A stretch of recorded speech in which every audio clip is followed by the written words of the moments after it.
I was pleased when Michael asked me if I'd do this, but puzzled.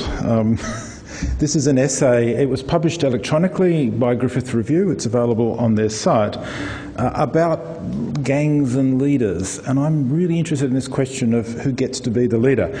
So that's what I'm going to talk about. I'm not going to deliver a lecture. I'm just going to pick up a couple of issues from the essay and then go to conversation, which is much more interesting. But as Michael said, I'm by background an academic, a political scientist, and I've also spent some time working in government. And from both the perches of the public service and universities, you watch political leaders and you wonder about the sort of people who take on these roles and why they do it and what happens to them. And I can't help noticing, as everybody else in this country has, that we seem to have developed a very deeply held habit of throwing over our political leaders extremely often. And we do this on both sides of the national political divide, and I'm really just going to talk about national politics. It's easy to remember that the last two of the last four Labor leaders have been thrown out of office while they've been Prime Minister. But you remember that on a change of government after John Howard lost office, the Liberals went through three leaders in less than 3 years. This is the pattern of Australian politics on both sides.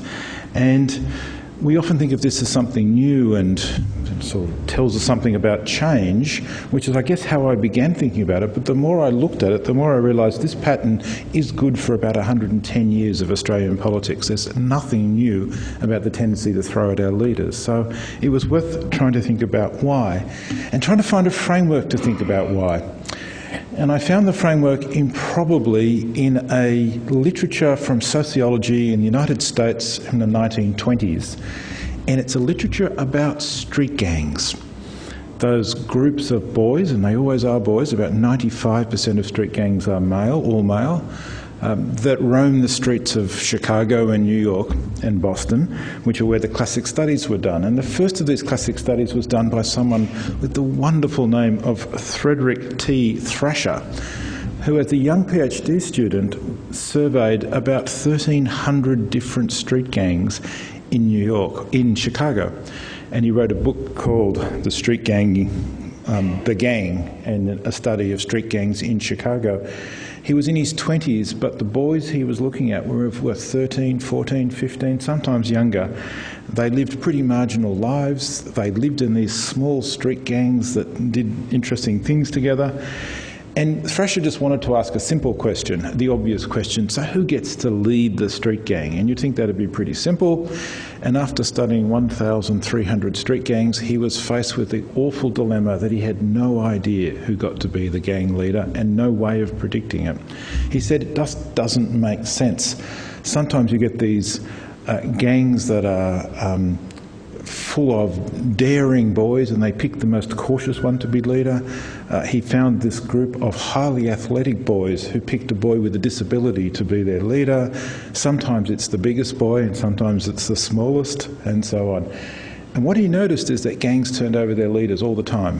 That this time they would choose someone who was daring, but next time they'd choose someone who was intelligent and cautious, and the time after that they'd go for someone who was athletic. He couldn't find the pattern, except he recognised and he concluded that the gang is the leader who fits the moment.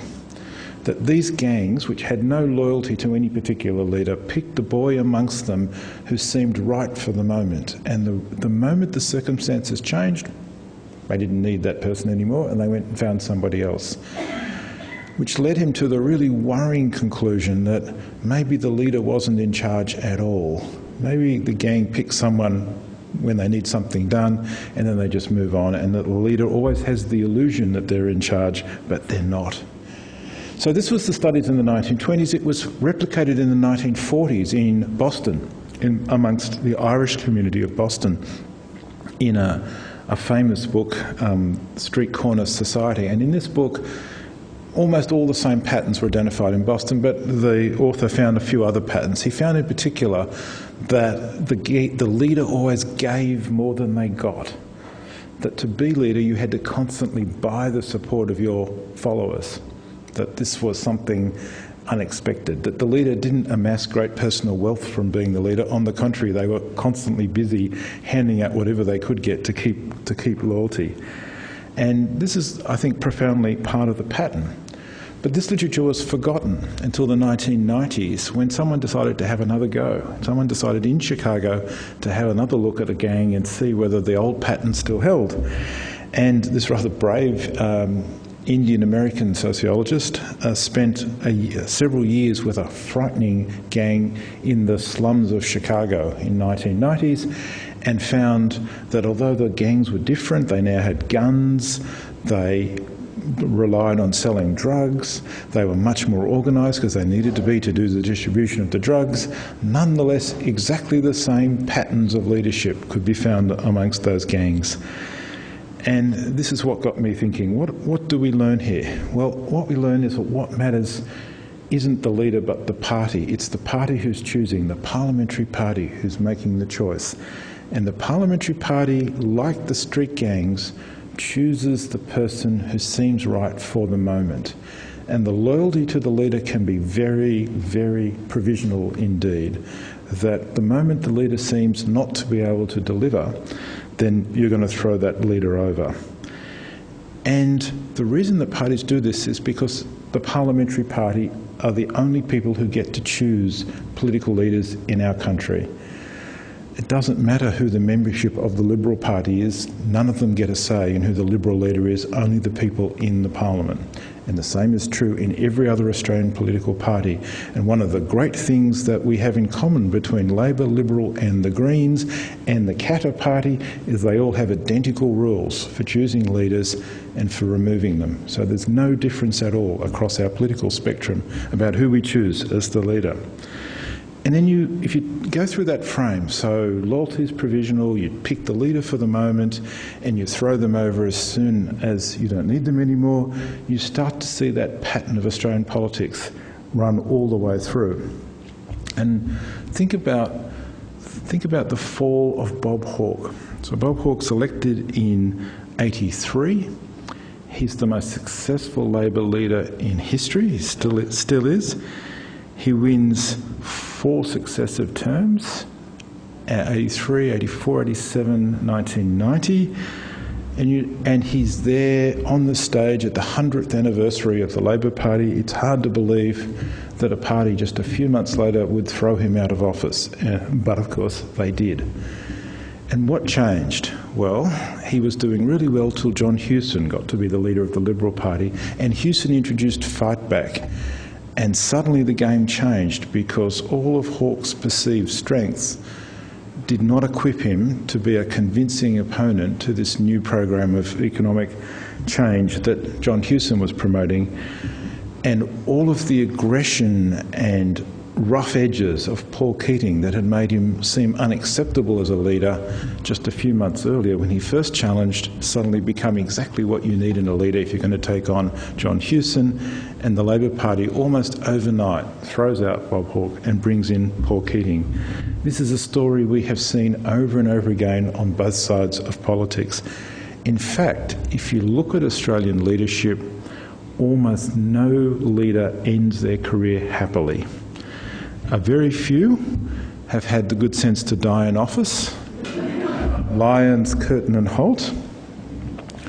2 actually retired on their own terms. Menzies and Barton are the only 2 Prime Ministers in the history of our country who left on their own terms, and everybody else gets thrown out of office. It always ends badly and violently.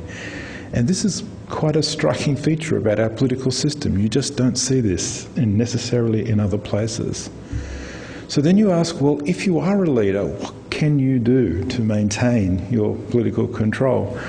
And it's not easy. One of the interesting things about the accounts of Bob Menzies, who got thrown out of office while Prime Minister by his own side, is that he actually learned really important lessons from that. And when he got back, some 8 years later, he was incredibly careful about looking after his backbenchers, meeting with them whenever they needed help, moving his rivals out into jobs elsewhere so that they weren't available to challenge him. he spent a lot of time carefully maintaining his leadership in ways that he hadn't done the first time he was Prime Minister, and I think that was an important part of why for 16 years he was so successful. Many of the things are said, same things are said about John Howard, who clearly learned many of the same lessons. But not all the successors on the Liberal side did so, and one of the most enjoyable things in writing this extended essay was reading political memoirs from various periods. And in particular, I read the diaries of John Howson, who was a Liberal Member of Parliament from the Mornington Peninsula, who spent basically 3 years of his life bringing down John Gorton as Prime Minister. John Gorton, the Prime Minister and leader of his own party, and he recorded every phone call and every conversation in his diaries, which have then been published. So we can see what happens to a leader who doesn't pay enough attention behind the scenes. And I'm going to sort of wrap up the presentation bit by saying, does this matter? By asking, does this matter? I think it probably does, but not everyone agrees. And I want to give you the contrast. So other nations that have had the same pattern have in the last decade decided to move to a different model. And what they've done is principally opened up the selection of the leadership to a group wider than the parliamentary party. Not the same pattern in each case, but the one that's most interesting, I think, is the Canadian Conservative Party, who until recently were called, confusingly, the Progressive Conservatives, but now just the Conservatives. And Stephen Harper is the leader of that party and the Prime Minister of Canada. So they've gone from just the members of Parliament on the Conservatives choosing the leader to about 100,000 members of the Conservative Party deciding who will be the leader. And the British Labor Party has gone to a similar system, but an incredibly complicated system with 3 tiers of voting and weighted votings depending on whether you're a party member or a union official or something else. So complicated that in the last leadership ballot that between 2 brothers, David and Ed Miliband, some 320,000 votes were registered, which is many more people than are members of the British Labor Party, but some got multiple votes. But in both cases, these are parties trying to find ways of bringing stability into the leadership. We know a couple of things about parties that do elect their leaders in this way. The first is that leaders last longer if they're elected by a broader constituency, and that's because the gang can't throw them over in quite the same way. The gang is a bigger group. It's harder to organise a coup. It takes longer. But there's no evidence at all that this produces greater electoral success. So you get leaders for longer, they don't necessarily become more successful because they're more secure in office.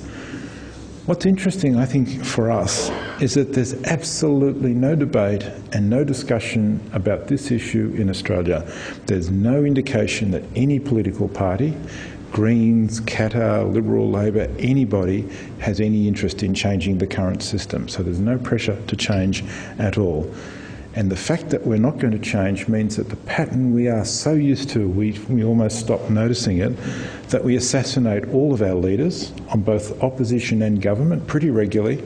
That's going to continue, and it's going to continue because the dynamics that have made it so prominent in our politics for 110 years are all going to continue. They're not going to change. And it means that no leader is ever going to be safe, and it means that the gang, the parliamentary party, is always going to be in charge. And I think this is a sobering lesson. Like all systems, it has good features and bad, but you have to weigh up what it is you get. And if you have a system where political parties, parliamentary parties exclusively choose the leader, you get some pretty interesting results. You get political leaders who are exactly right for the times and are well chosen for the times, but a party that has no way of moving its leadership on except by assassinating them when the times change, and they can change awfully quickly. It means that leaders might think they're in charge, but they're always just got a provisional licence to be leader that can be taken away incredibly fast. We might hope that we choose our political leaders on the merits of their attributes and their compelling vision and their brilliant ideas, But this is a system that actually chooses them on a very different basis. It chooses them because they're the most electable at the moment, in the confident knowledge that when that changes, so will they. And it means that many potentially great leaders will get passed over, and many people who should never be allowed anywhere near the leadership might have a chance of getting up because they just happen to be the right combination. It also means it's really hard to predict, despite all the political journalists who spend their time trying to do so, who the next leaders are going to be. Because the circumstances change, the leader will change. And sometimes they'll pick a prize fighter, and sometimes a daredevil, and sometimes a desperado, or muscles or brains, or any of the categories that poor Frederick Thrasher in the 1920s there in Chicago was busy drawing lists of to try and work out who the leader was going to be.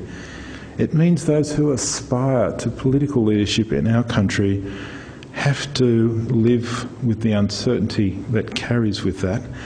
They have to know that their selection might have not a lot to do with merit and everything to do with timing, and similarly that their downfall might have nothing to do with the virtues of how they've been as a leader, but simply because the need has changed. Most of us will never be in a gang. We're never part of this world. We're not part of the tough world of politics. We watch from outside, but it is in our world. And yet every one of us in this room lives with the consequences of this political system we have chosen to adopt. And it's a system where the structures and the culture will prevail, so the patterns we're used to are all going to continue. And it means that only a leader who fits the times, who can inspire the gang and who can take it to success, will get a chance to walk down these mean streets. Thank you.